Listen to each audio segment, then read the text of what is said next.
Допустим, есть такой прикол в Корее, когда человек делает пистолетик, вот такой вот пистолетик руками, и стреляет в то место. Всем привет! В Корее очень много удивительных вещей, и иностранцы, даже прожившие здесь много лет, постоянно чему-то удивляются. Но сегодня я набрала 6 пунктов, которые могут не просто удивить, но шокировать иностранцев.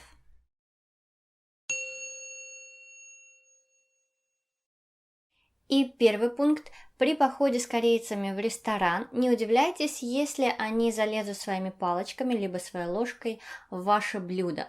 В Корее принято делиться особенно едой. Допустим, покупая себе мороженое или чипсы по дороге на работу, обычно в Корее покупают и коллегам тоже.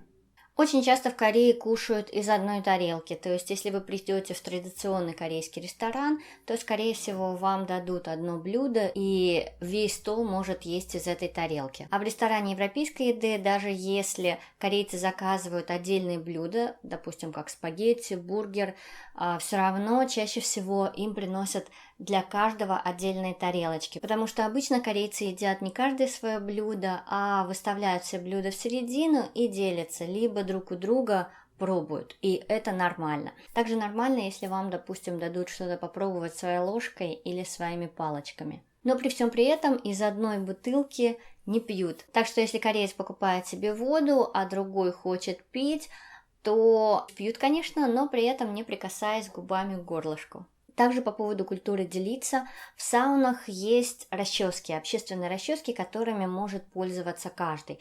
Конечно, они стерилизуются, там есть стерилизатор, и один или несколько раз, возможно, в день они стерилизуются. Но иностранца это может шокировать. Помимо этого, в Корее достаточно часто можно встретить общественные очки в банках, на почте, то есть в публичных офисах. Эти очки обычно 3 диоптрий, и можно воспользоваться, если вы забыли свои. И если вы решили пойти в бассейн, и при этом у вас нет купальника, вы можете там же арендовать общественный купальник. Но при всем при этом корейцы боятся микробов, и во многих местах общественных есть стерилизаторы.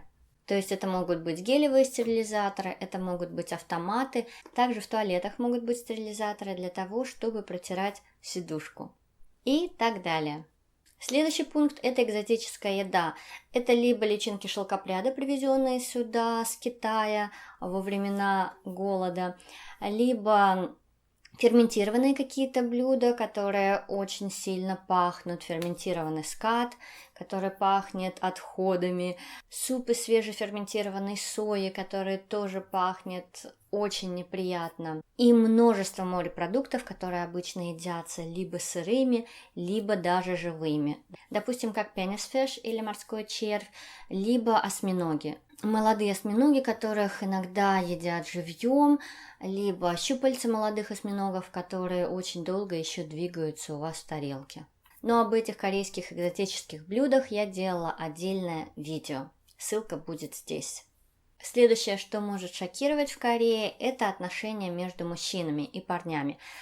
Между женщинами тоже, но в основном, конечно, между мужчинами. Думаю, об этом уже многие знают, но кто не знает, будьте готовы.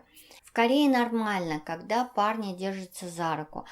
Они могут обниматься. В мужской сауне посторонний мужчина может попросить вас натереть спинку.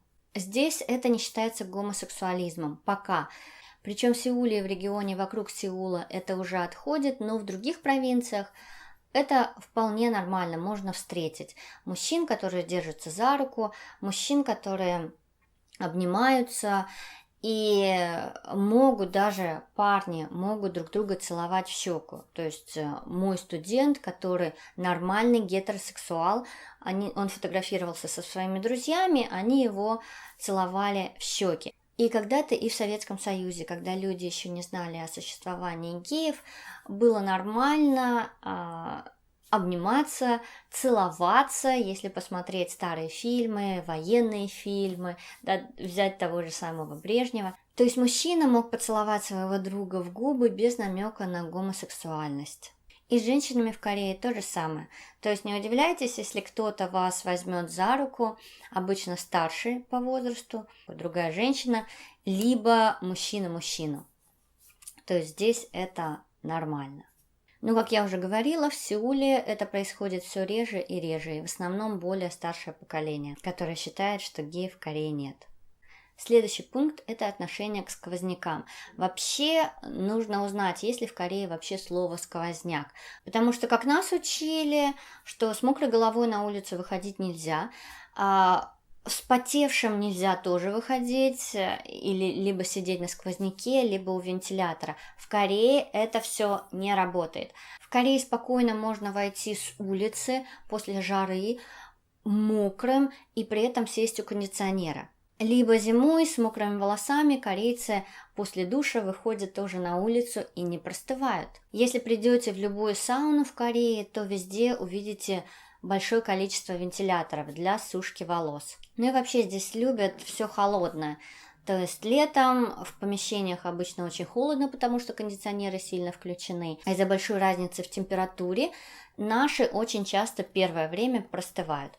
И что касается холода, помимо этого корейцы очень любят лед, то есть они могут просто грызть лед. У них есть мороженое, конечно, в виде кусочков льда, есть просто колотый лед, залитый сиропами, фруктами. Это тоже такой популярный десерт. И в Корее достаточно часто можно увидеть человека, который, выпив свой холодный напиток, после этого выковыривает лед и начинает его грызть. И что касается мороженого, при простуде, если у ребенка заболело горло, ему обычно сразу покупают мороженое, и горло проходит. И следующий пункт, который может очень шокировать иностранцев, это какашечная тематика. То есть какашки в Корее считаются милыми, поэтому здесь очень много можно встретить тематических кафе, тематических парков, допустим, как здание в виде унитаза Mr. Toilet в Сувоне, и целый парк вокруг, который посвящен туалетам и какашкам. В магазине можно найти игрушки в форме какашек, можно найти печеньки, конфетки в форме какашек, выпечка, книги на эту тему выпускают. И вполне нормально на эту тему говорить. То есть на работе люди спокойно могут обсудить свои экскременты, либо геморрой, и это не считается чем-то противоестественным. И последний пункт, о котором я хотела бы рассказать и который может очень шокировать, это детские приколы и игры. Допустим, есть такой детский прикол, дословно называется какашечная иголка.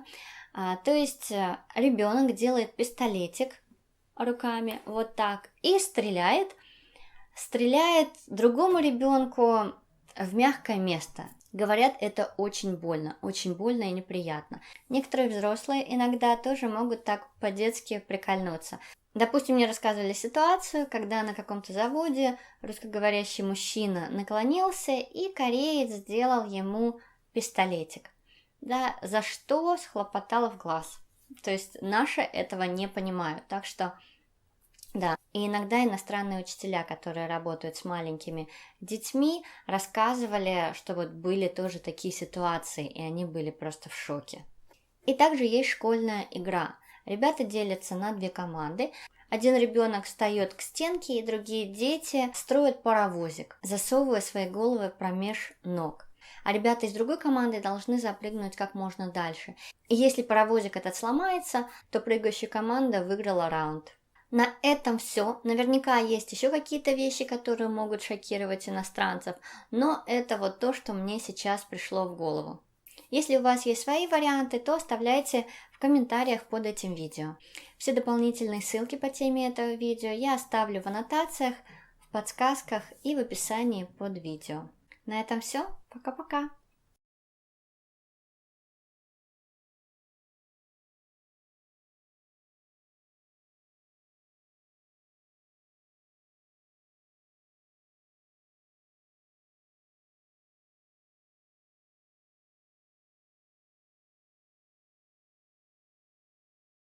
Смотри, где мы, Юсуф!